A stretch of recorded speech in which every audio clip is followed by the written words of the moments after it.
Good evening and welcome back to the 2021 Lenten Series at St. Thomas. And we are exploring the book throughout Lent and Eastertide called The Way of Love, A Practical Guide to Following Jesus, a new book by Forward Movement Publications.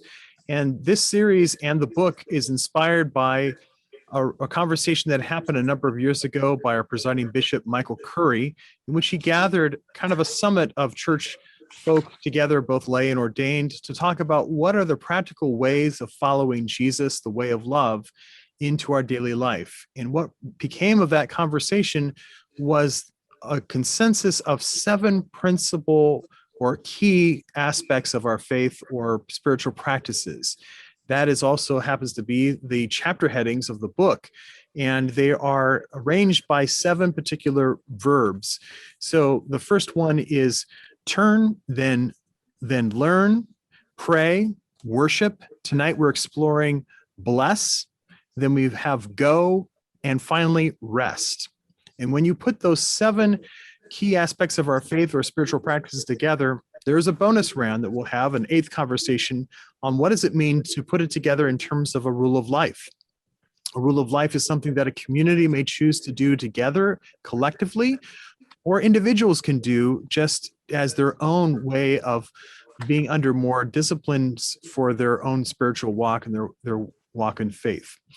To make this series a little more user-friendly and innovative this year, in the year of COVID with so many changes, is that we have changed ourselves in a way for people to participate in a way that's most comfortable for them. So a number of folks are joining us on our live session each Wednesday night from 7:30 to 8:30, in which they can interact with our panel as well as to ask questions themselves by raising their hands. But don't do this because we can't see you. There is an icon at the bottom of your screen, one of the buttons from the Zoom that says to chat, or another one is to raise hand. And when you click on that, then we can see that your hand is raised, and then I can zoom over to ask a question of you by Zoom to see if you want to talk or if you just want to pose a question that we can answer on the air for you. And for those who aren't able to join us on the live session, we're rebroadcasting each of these conversations on our YouTube channel so people can enjoy them at their own pace and on the convenience of their own personal device. So each week we're also joined not just by one perspective, but we have a number of people that serve on our panel. So each week I'm joined by Heather Wiseman and Gary Givler. And we're also have a guest from our parish. And this week we're joined by Jennifer Bush, who is going to be one of our newest members of our vestry. It's a chance for you to get to know her on a different level. And so it's a chance to interact with not just what the book is saying and their own take, but also what's been happening in their life in terms of these weeks and months of the pandemic. And so, Jennifer, welcome. We're glad you're with us. And we want to kind of lead off with some of the same kind of questions we've been asking each of our guests in these last several weeks.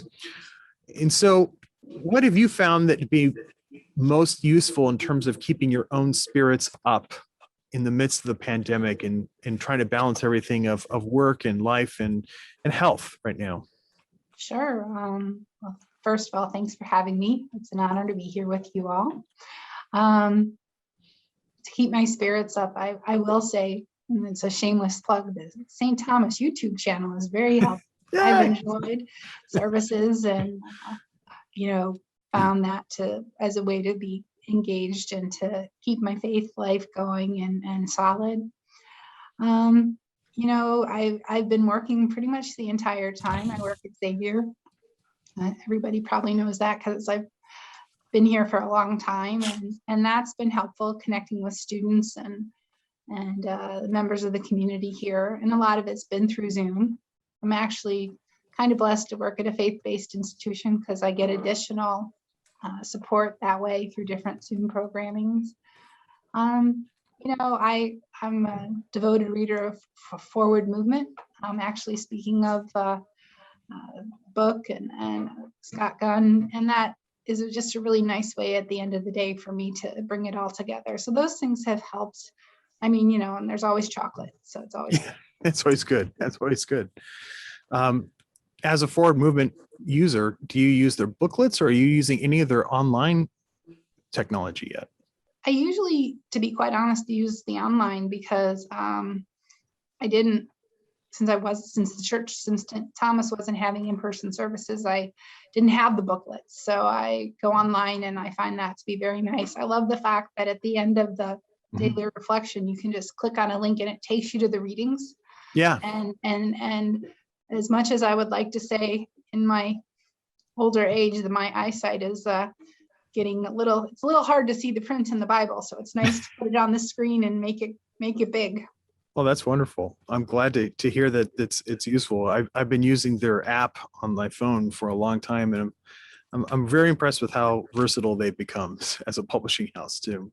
Mm-hmm. So what have you been able to, you talked about Zoom. Have you been using that to keep up with family and friends, or what have you found to be most useful to keep up with your own family and friends?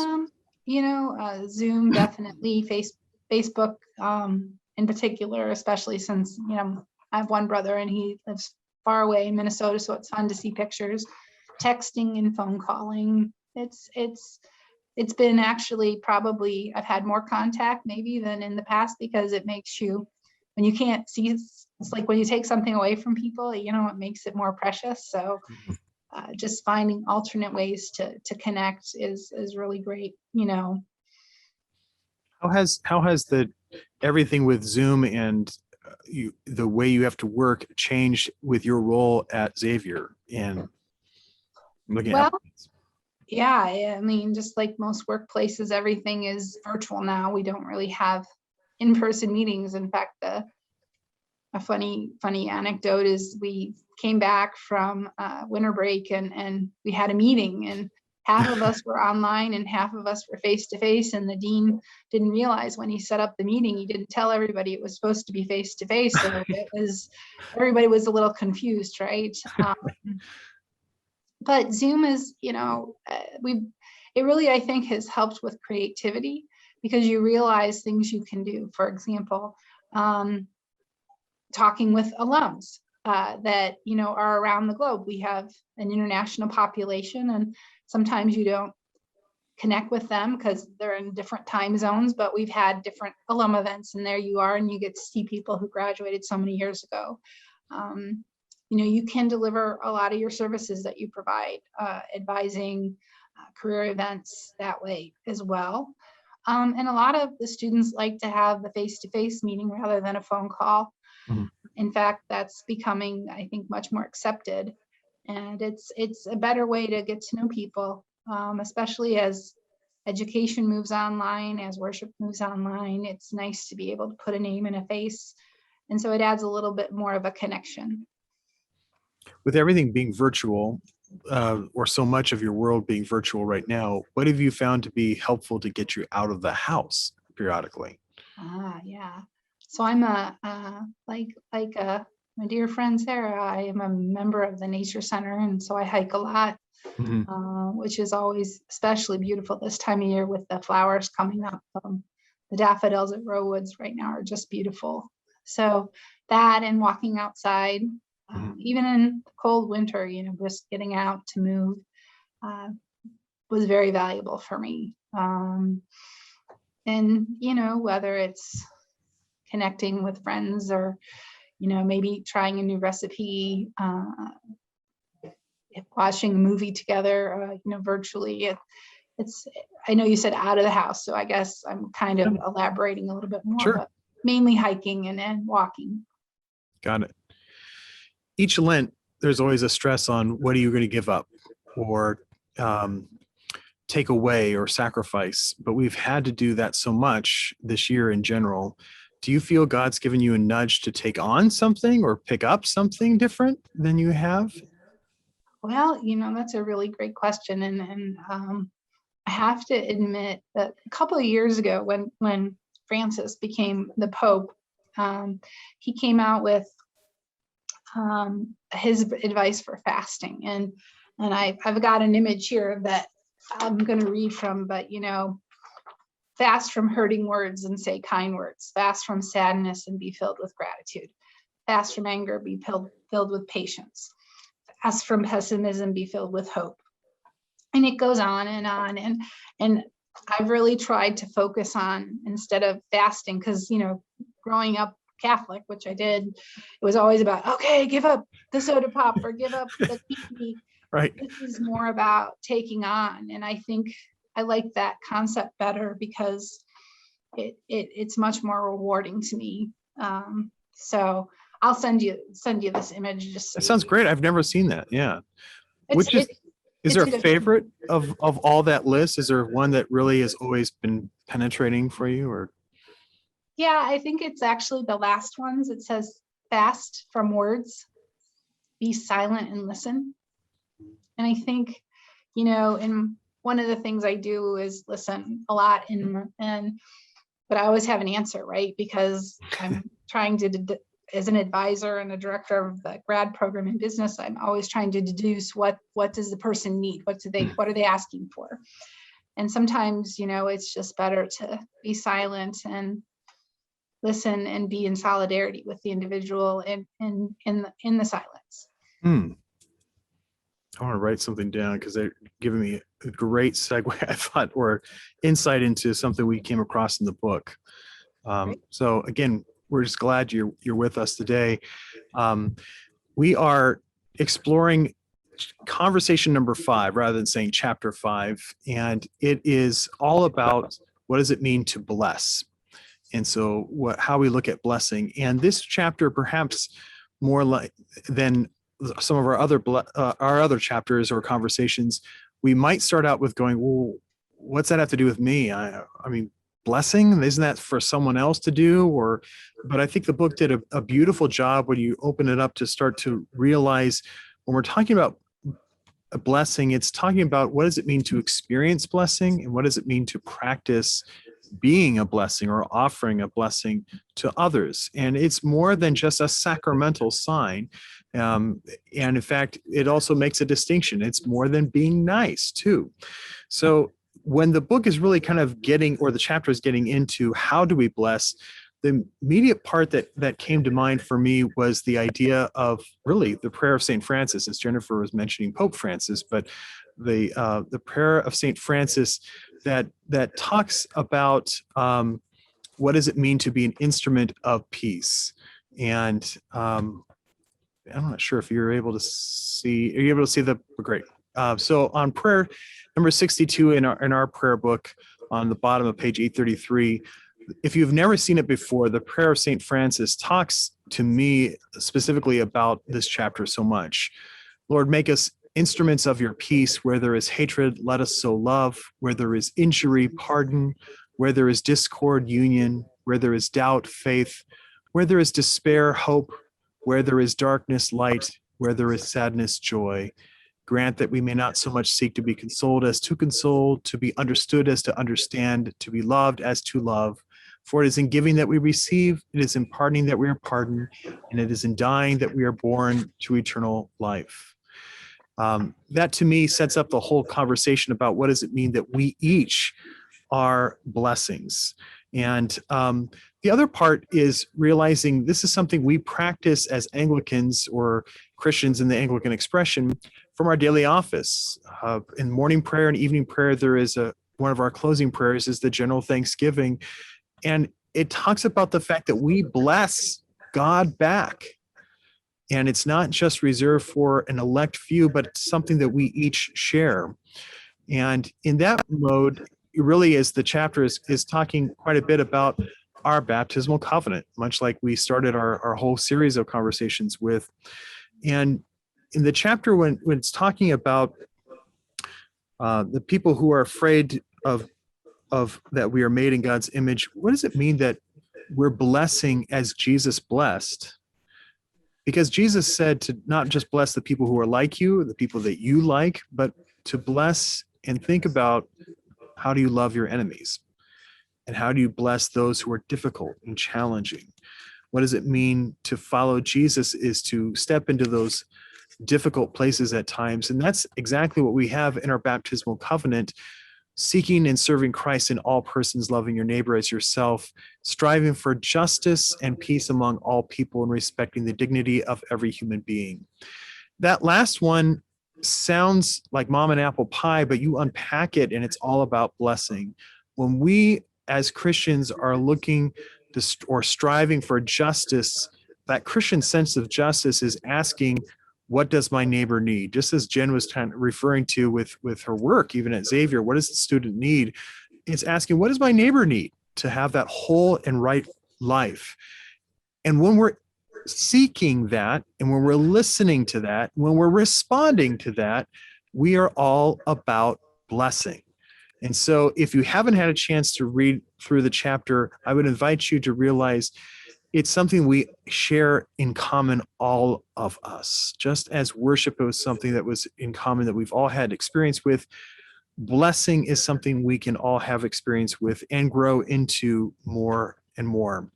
I also like the fact that Scott was pointing out, it's not just thinking about and remembering people, but it's that responding to. When we're seeking seeking to serve Christ in all persons, it's realizing what my neighbor needs and then responding in action and getting up.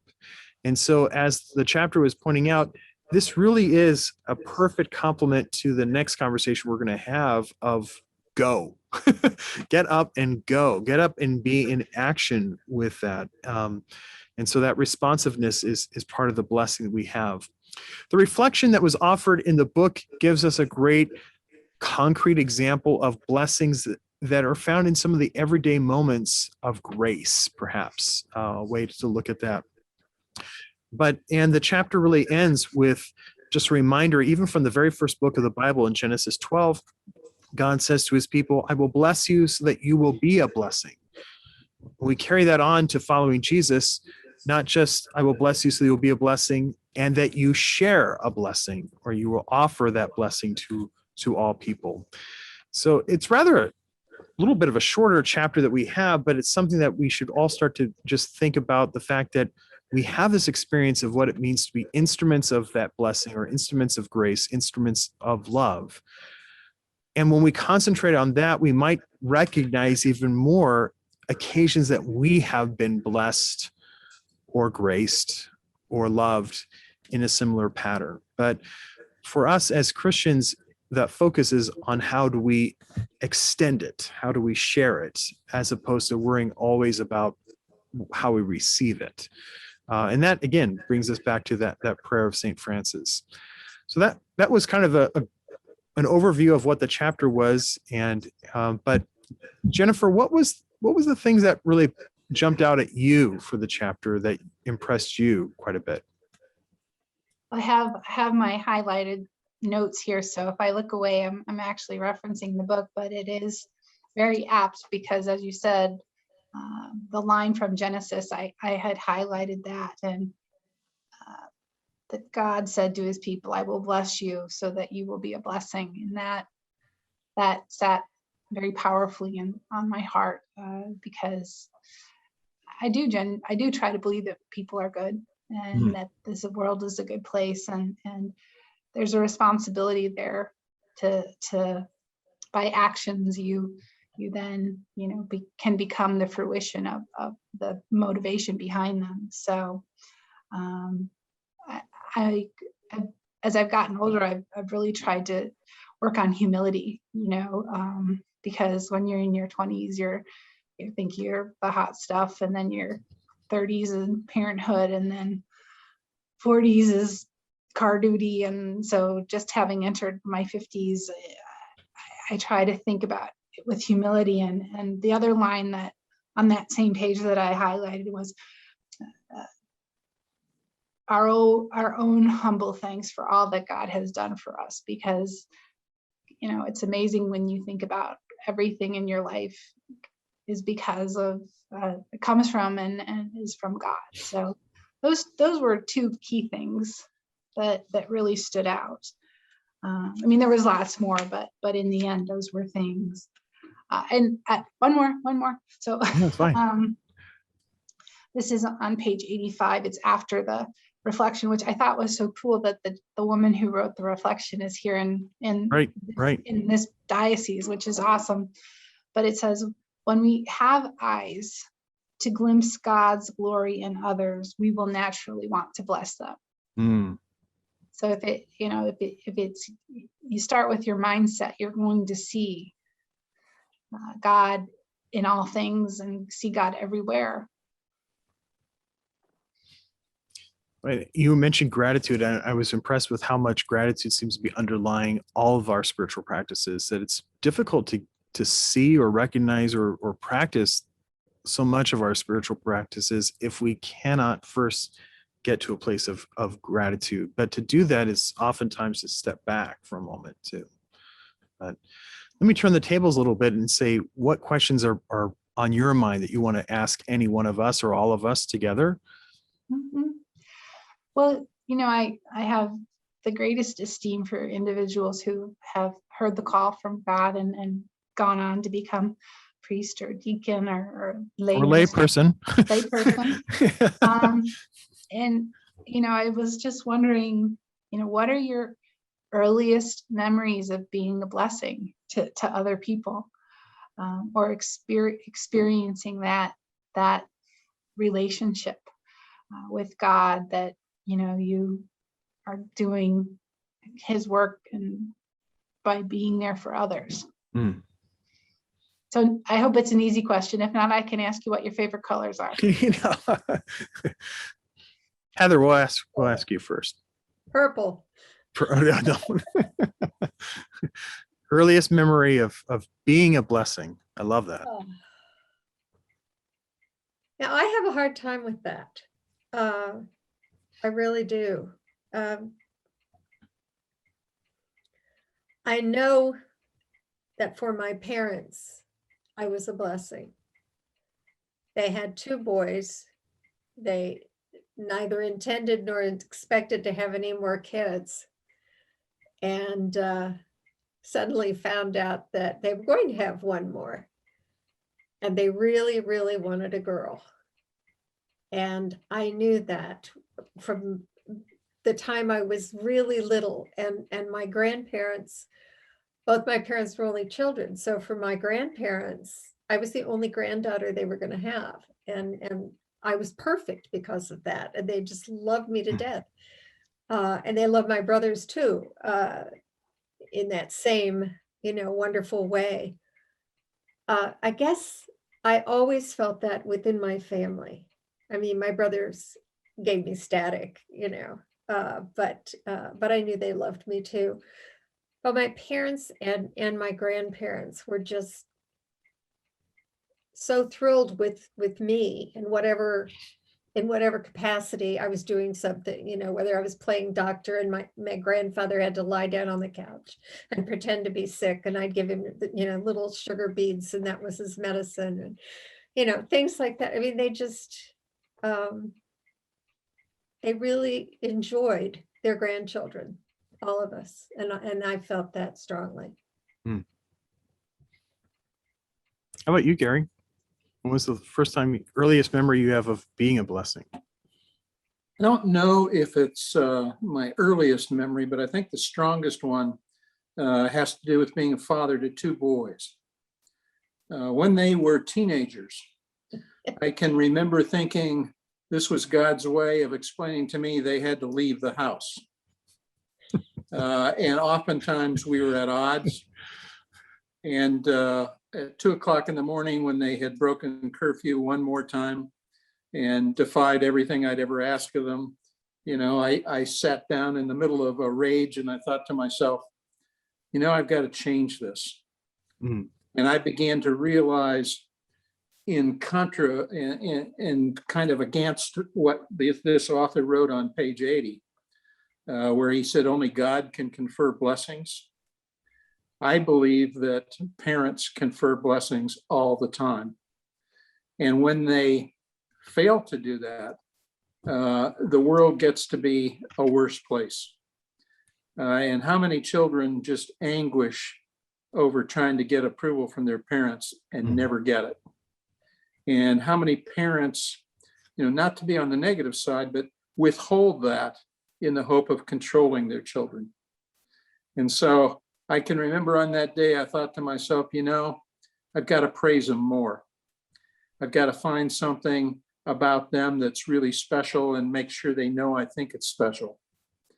need to touch them on the shoulder and, maybe give them a hug and say, I like who you are. It's not who I am. It's not who I would make you. I like who you are. And also, I think I'd bless them by saying, I can't wait to see what you're going to do in life. Give them that confidence. Now, that doesn't involve, giving them food or my possessions. Some of those things are simply obligations, and I don't consider them that much of a blessing. But when I look back on my own life, I think what I remember is that it only made sense to me in reverse, only when I looked back on it. And when I looked back on it, I saw all these people who had blessed me time after time, year after year. And when I was a counselor, to make a long story too long, I can remember asking people to do fishbone diagrams where they would diagram their lives from birth till now, and then write in things like, what were the big events? Who are the people that influenced you? What made you make the decisions that you made? And what does this all tell you? And they would constantly come back with all these stories of gratitude and appreciation for all the people that did things for them that they hadn't thought about in a long time. So I think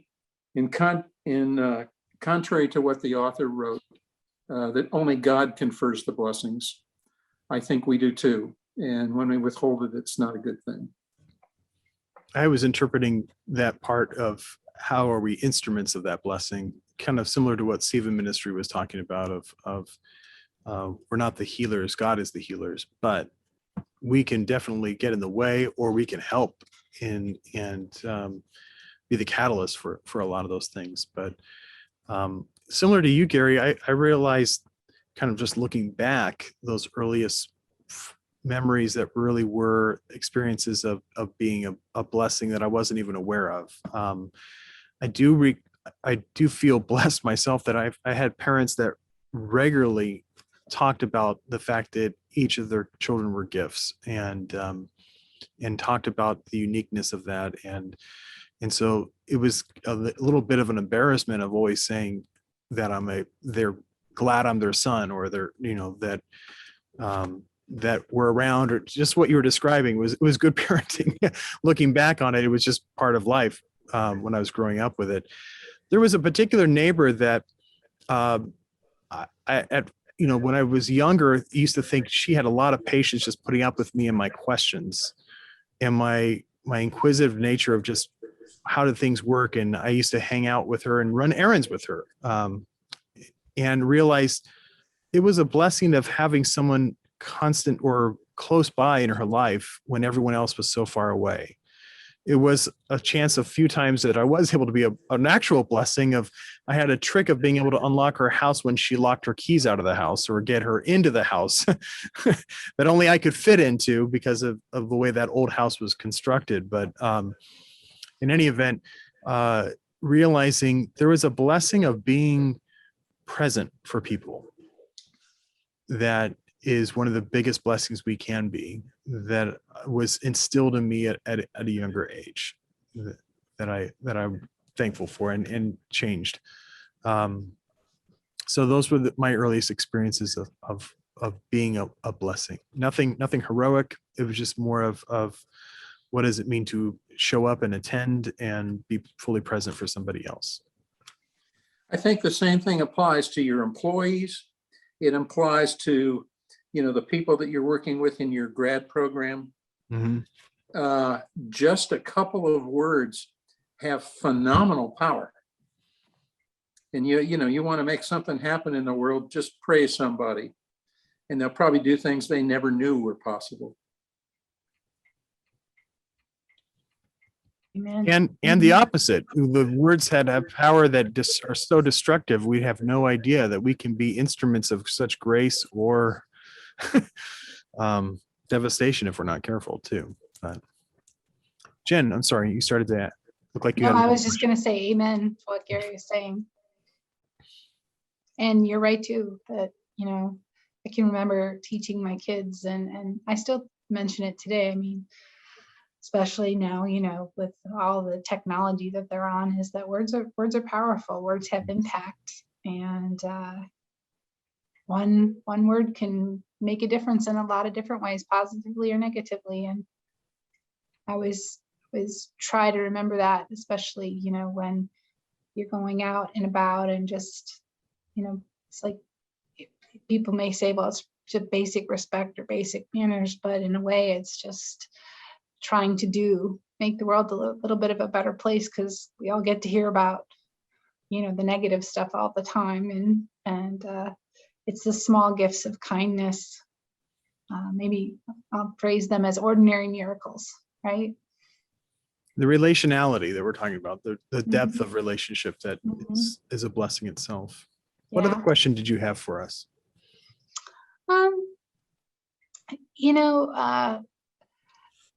There was an idea, and I think, in the book, where, you can do things because you're just being nice, or you're doing it because it is a blessing. I'm thinking, is there a chicken egg or an egg relationship with those two things? Do you think which one comes first? Can one lead to the other? I was just interested in your insights on that. First of all, what is your own thought? Well, I think sometimes in the world, you get grumpy, and I know I get grumpy, unfortunately, and I have to force myself to be nice, and I find that if that's the case, if I'm open to it, then I'll get perhaps a little reminder from God, my guardian angel, whomever, and be like, you know what, maybe you could be more pleasant. So I'd like to think, that we can be nice, and maybe not start in the most genuine of places, but it can lead to blessings. But I am very interested to hear what your all thoughts are. Gary, let's lead off with you this time. The chicken, the egg. I think that nice has a degree of egotism in it, Good because you're point. worried about how you're being perceived. Mhm. Whereas being a blessing is more of a selfless experience. And it's not about you. And it's not about taking credit for what happens either. It's about being genuinely joyful for the recipient. So I realize that's not true of everybody, but there is those elements in there. That's a very insightful. Thank you. How are you, Heather? Well, I think, we can all put on a nice face of being pleasant to people, but to really open yourself to what that person is, and who that person is. I used to have, and I probably still have, the same defect in my being of, seeing someone and judging them, by whatever, and finding later on what a wonderful person they really are.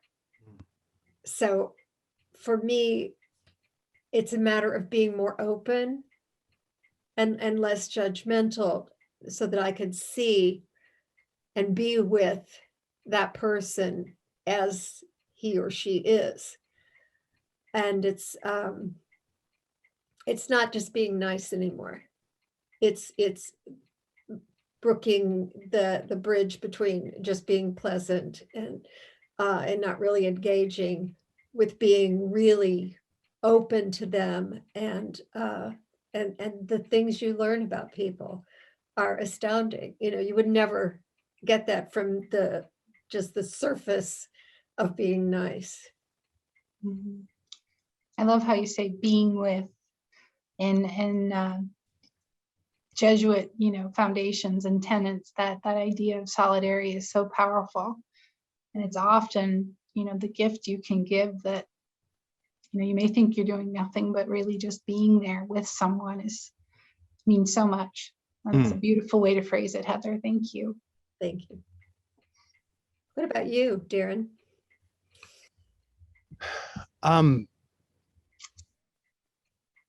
Actually, work of ministry has helped me recognize blessing more. I mean, it kind of sounds like a duh, but I mean, to recognize the everyday of blessing. But the training, some of the most profound training I got for that wasn't from seminary. Similar to what Jen was describing in her work, it really came from the hospitality industry in the work I did as a caterer or when I worked for hotels, and then especially when I worked for a cruise line. Anticipating a guest's need is almost a discipline of thinking through what are they going to experience? What is it that's going to be perhaps a difficulty or a grace that you can accompany with them, and how do you anticipate that so you can be right there to give them an extraordinary experience when but that was your job. But that stuck with me in terms of going into ministry itself too, of even when, or especially with doing outreach, it was difficult to get groups of people to understand outreach is not just giving. Outreach is being with. Outreach is listening to. There was one ministry context in which there was an active ministry of people come to the door, and you would think of what to give them to send them on their way, as opposed to what's going on. And so working with the congregation to say, how do we not be afraid of being in conversation and getting to a deeper understanding of what's the context that's bringing them to the door, and what is it that they actually need for the next series of steps, not just this next hour or something. And it wasn't, I mean, we couldn't change their whole life, but it was more of how do we show them a moment or an occasion of grace and blessing. And for that particular ministry, it became an aspect of money wasn't as much of an issue of someone who might spend 5 minutes talking with them and sharing a meal with them.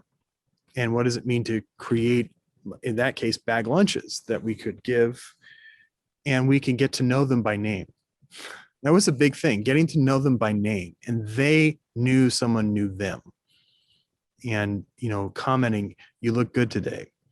That helped. But the chicken and the egg thing, I found also, like gratitude, when we are aiming at, or like our prayer life, if we are kind of came up with a list of names first, rather than our list of to-dos or what we want, of what do the following people need, or if we're remembering a whole slew of names, commending them to God.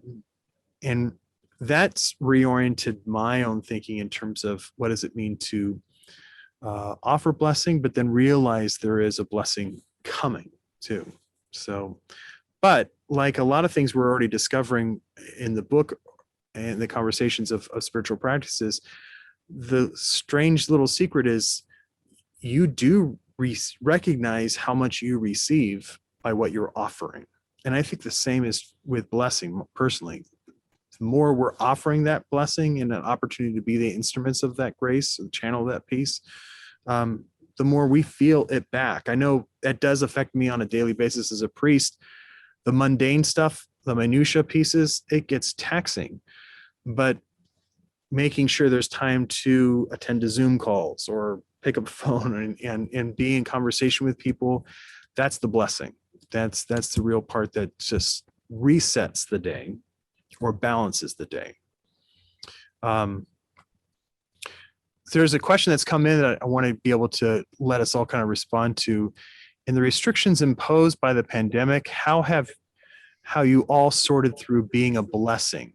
So I guess with the restrictions that we have in place just to be healthy and safe, have we found that to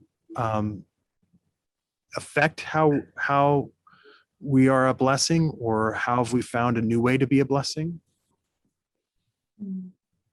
Heather, we'll start with you. All right.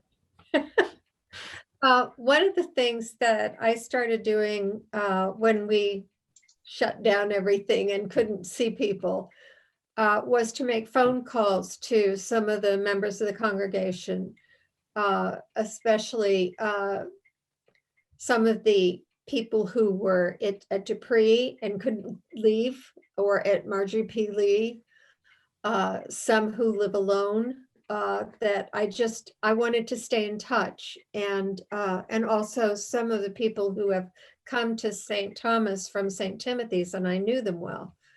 So I would make these phone calls, and they're never less than a half an hour, and they're wonderful, and there's such joy on both sides. You know, for me, it's really good to have these conversations and get to know people better. And I, I learn more about them, and I come away from these calls feeling wonderful, like I've been given a gift, and that's the same sort of response I get from them. So it's a blessing in both directions, and I have found it to be a wonderful experience. Gary, how about you? How has the pandemic shaped or sorted through what it's mean to be a blessing? I think being a counselor, I've been pretty conscious of what isolation has done to people during the pandemic. Mm-hmm. And so, like Heather, I tried to find new ways to reach out to them. And we as a species are awfully interested in seeing each other's faces. Yeah. That tells us a lot. That talks about acceptance, that talks about recognition as a person.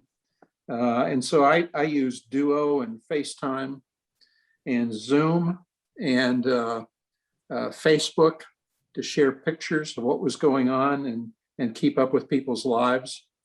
And I probably used more humor than even I usually do, which is a lot, to try to help people keep their spirits up. So I think I was really focused in the last year on the damaging effects of isolation on people and their mental health. I mean, we had probably a pandemic of depression during that time, and there were lots of marital issues. Lots of children went without social time. It was a really tough year for people. So that's what I did. Jennifer, how about you? In the restrictions imposed by the pandemic, how have you sorted through being a blessing to others? Well, one thing I like to do is bake. So I try to, bake, and I usually give away most of what I bake, just because there's only my son and I in the house right now, with Kaylee being a sophomore in college. So, to try and give, I've always believed that, or felt that, when you do something nice for somebody else, it helps your own mental health a lot. So I've tried to do that. At the beginning of the pandemic, I kind of fell off, but got my high school friends together and get on a Zoom and connect that way. But just to comment on what Gary was saying about faces, I'm looking at the attendee list here, and I can see Bea and Elizabeth and Joan and Linda and Nancy and Patty and Susan and Tammy, and I'm envisioning all their faces are the ones that I'm thinking. And you're right, Gary, that the facial recognition is so important to all of us, and it brings me great joy to see names and put them with faces. So yeah. But what about you, Darren? What about you? Learning things I never thought I would need to do to be a blessing. One strange small blessing has been learning how to give my own haircut, and how to give my son a haircut too. But it's been an occasion to spend more time, because circumstances were forcing us to do that. I think I've been struggling with what to write about this experience for several months now, but in this sacristy, in the flower sacristy, it's where our Paschal candle is when it's not being used for celebrations of life or Eastertide. And when we opened last year's candle, I thought, my gosh, we could have this last for 2 years because no one's going to see it. And then the thought occurred to me early on when we were talking about, well, we need to make sure that the church remains open for individual prayer, to have that as that symbol of God's presence all the time. So we had that Paschal candle lit probably more than we've ever have in decades in the parish. And last year's Paschal candle is probably the shortest we have as we're getting ready for Easter this Sunday, and we're replacing with a brand new one. I mean, it's startling to see the difference. And part of that has been the power of prayer and the blessing that has, but also what is it meant to create space for other people has been a blessing too. So those are definitely something that was affected by the restrictions, was to realize small gestures are going to mean a heck of a lot. And just as Gary is pointing out, the fact of being able to see each other and try to communicate to people, well, here is one way you can reach out to us and we can still have a visit safely by FaceTime or Zoom. The other part was just how do we facilitate small encounters too, and allow people to have that experience, even if it's just to be alone with God in this space. The other part was I think reminding people of what we're about in that bigger picture, and that's also affected like the small gesture of recording evening prayer every week. I've purposely chose to try to do it in a variety of places, so it's a little bit like Where's Waldo, or Where's Matt Lauer, where is Darren this week in the building or outside of the building. It's to remind us of all the different aspects of community, and I never would have thought about the need to do that as much, except for the restrictions that are imposed on us and the fact that we couldn't physically be in those places. So that's definitely affected what we can do. So it's given me a greater appreciation of the small blessings we have too. I need to make sure, especially as we go through this discussion on blessings, and that I want to express and the blessing that you three bring to so many of us at St. Thomas. And I hope you get told that enough, because really it's amazing to have individuals like you in our faith life. No, thank you. And it means a lot to me. I'm only one person, but it's very comforting in many, many ways to spend Sunday mornings with you three, whether it's online or whether it's in person. So Thank you. Hope you know how much we care. I can't speak for anybody else. We care for you. And you do great things for us. Thank you. I think one last part about that question was I had no idea how powerful small services can be until that we were forced to only have that. And that became a blessing in themselves. We've had over a dozen celebrations of life in which we could only have a maximum of 10 people present. And while that sounds really restrictive on one hand, that's allowed a family to just be nurtured and loved and blessed in a way that they never thought possible. And so these very intimate celebrations, and not just celebrations of life with when someone dies, but we've had baptisms that way too. And they've been really powerful, at least, I mean, for someone who's trying to facilitate and host them. But I don't know about Gary and Heather, what you found, but I mean, it's a different experience, definitely doing such a small service, but it's not like I didn't have a sense of being the chaplain to someone's private little chapel. It was really this gift. I think it's amazing that you mentioned that, because this is one thought I've had, is looking at the pandemic as a blessing. I mean, been a rough time. But when you mentioned that, Darren, I mean, that's immediately what jumped into my mind and my heart was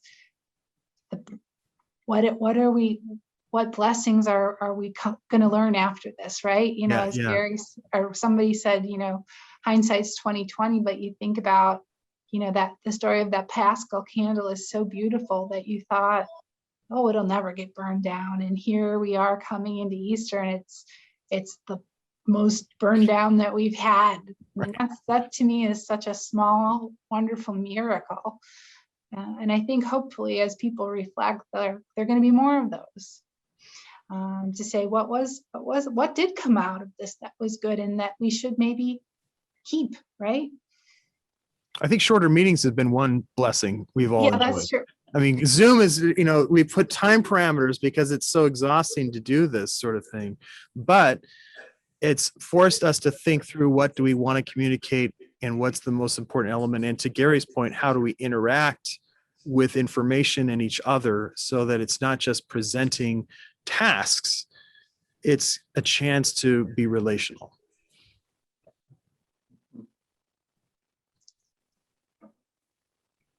Gary, agree? Don't you agree? I do. I worked at a food pantry that I helped to start in Northside. Mm-hmm. And every week before we'd let the clients in, we used to get together in a circle and a woman would lead a prayer. She's now become a UCC pastor, but back then she was just practicing. Oh, wow. And as she practiced, she would remind us to ask forgiveness for having the temerity to think that we were about to help people. Mm-hmm. Wow. And when I think about, you know, giving money, giving possessions, that's easy. It's also a way to demean the client or the recipient. So I think one thing I have learned again through the pandemic is how important people are in my life. I've been missing people I don't like.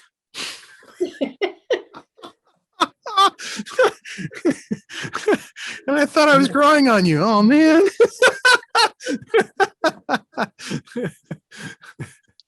But the point is, parents were reintroduced to their children. They kept saying, I wish I could spend more time with my kids. Yeah. And then at the end of this year, they were saying, oh my God, please open the schools quickly. Yeah, you're right. So I think that year introduced families back to each other, and it accomplished its task, and people are ready to move on again. I have learned that my children are not the delight you said they were. That's right. That's right. There's a newfound respect for teachers too. Oh, you bet. When you try to teach your own, you go, how have they been doing this? Yeah, right. Yeah. Well, Jennifer, what are you finding to be the biggest obstacle to experience blessing? Mm-hmm. It keeps us from experiencing blessing. It's a really good question. And it actually caused a bit of for me to use a bit of introspection, which I do.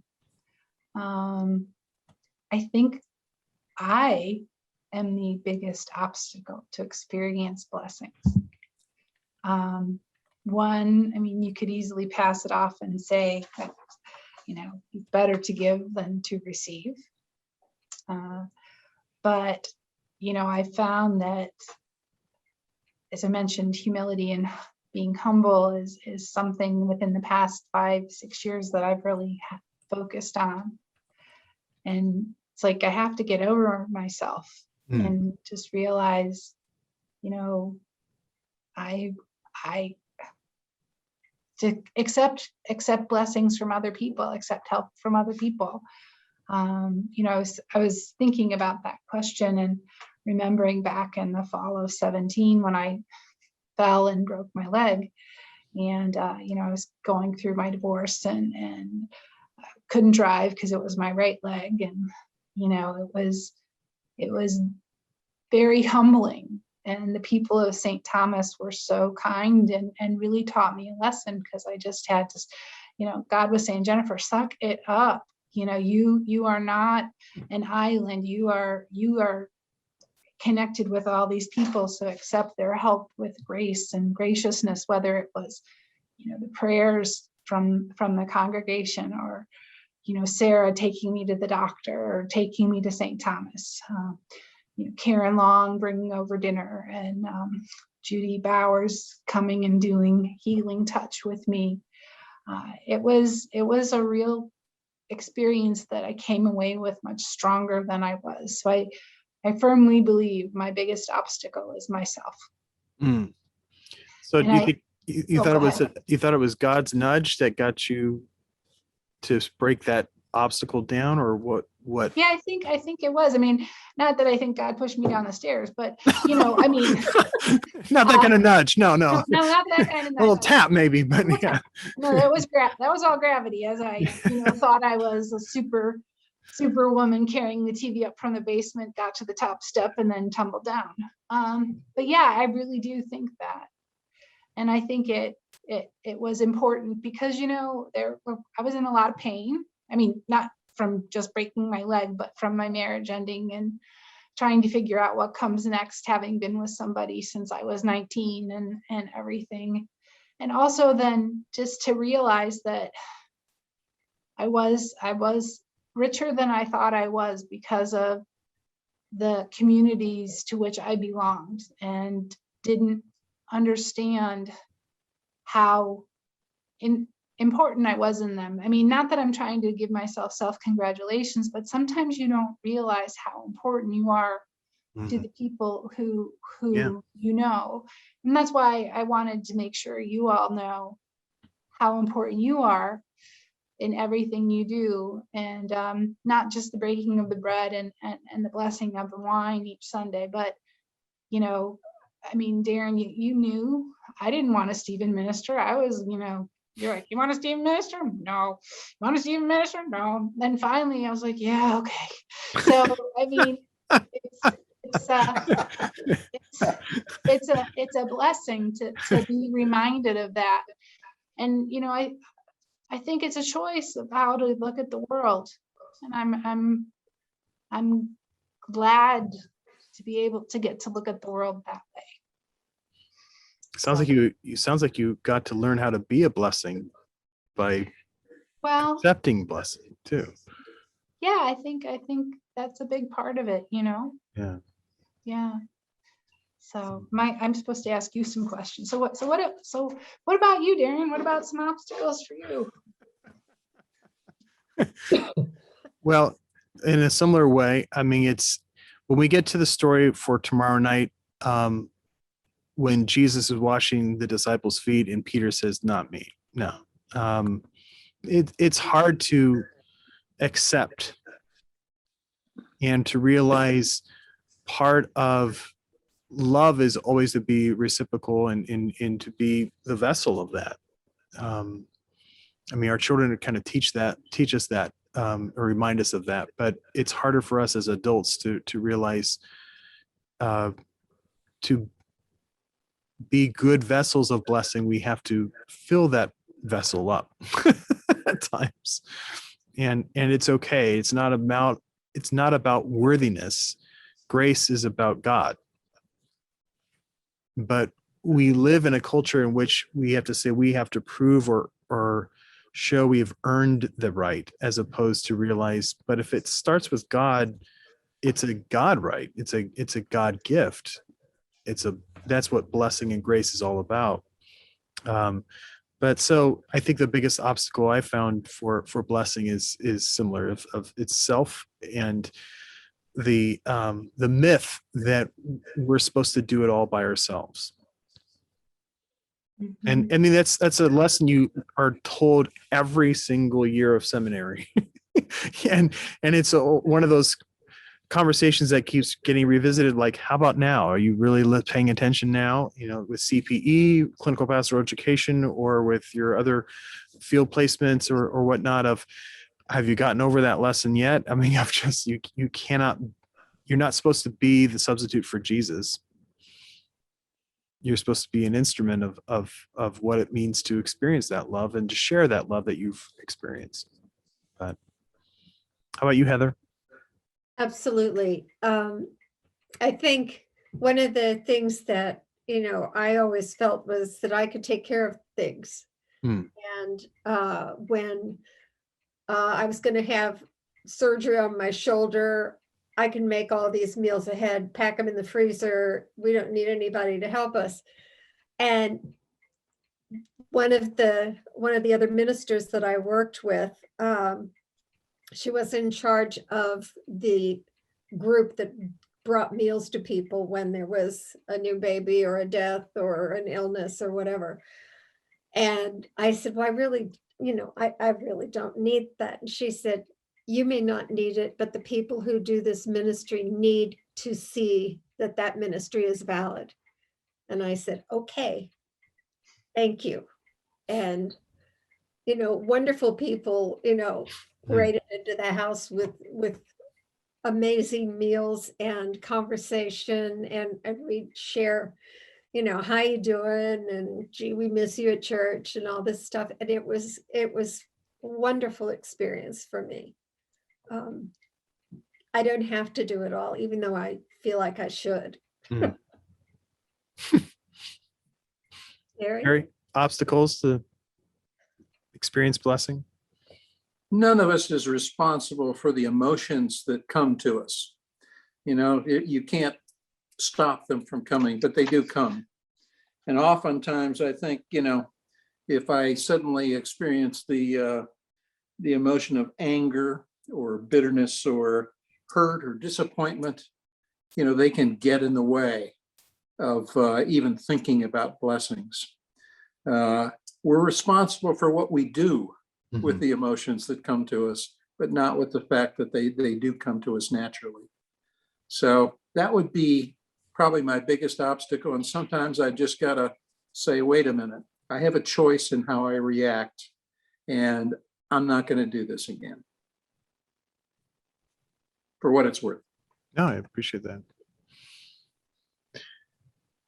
Jen, I want to just thank you for your willingness to be Sure. not just open and part of the conversation, but it's been so wonderful just to catch up a little bit more and hear some of the great blessings that's been going on in your life, especially in the midst of COVID and whatnot. But thank you for also being one of our participants, and just in terms of being a witness to God's grace that we're able to celebrate in the series, and your willingness to say yes to leadership too. We're looking forward to all your gifts and talents that you're going to be sharing with us in vestry for the many months and years ahead. So thank you so much. I want to also just thank once again Gary and Heather, my esteemed colleagues, especially in advance for the onslaught that's upon us with the Holy Triduum starting. And a shameless commerce plug for those who haven't yet. There's still a few spots left for Monday, Thursday, Good Friday, and the Vigil, and very few spots left for 8 o'clock on Easter Day. And I wish that was all that time that we had such capacity, but please do spread the word. If people cannot attend in person, we're working really hard to make sure that the online services are just as much a vital part of our congregation. And it's another full service that people can experience, especially if they're homebound or traveling or whatnot, so they can be part of the community. We also just want to remind everyone that we're on a break next week, our Sabbath. So our other ministries that need to utilize Zoom can. We'll pick up our conversation number 6 on the following week of April 14th. And we'll be joined by another member of our vestry as a member of our guest panelists, which will be Beth Benson, as we explore the spiritual practice of what does it mean to go. So just like blessing, it's our response to what we're experiencing, perhaps in worship or in community, but it is how do we move out into the world. And Gary will be our lead for that conversation, and Beth will be our guest for that. The following week, the 21st, will be the spiritual practice of rest, and Heather will be leading that. We'll be joined by Terry Moorhead as our guest panelist for there.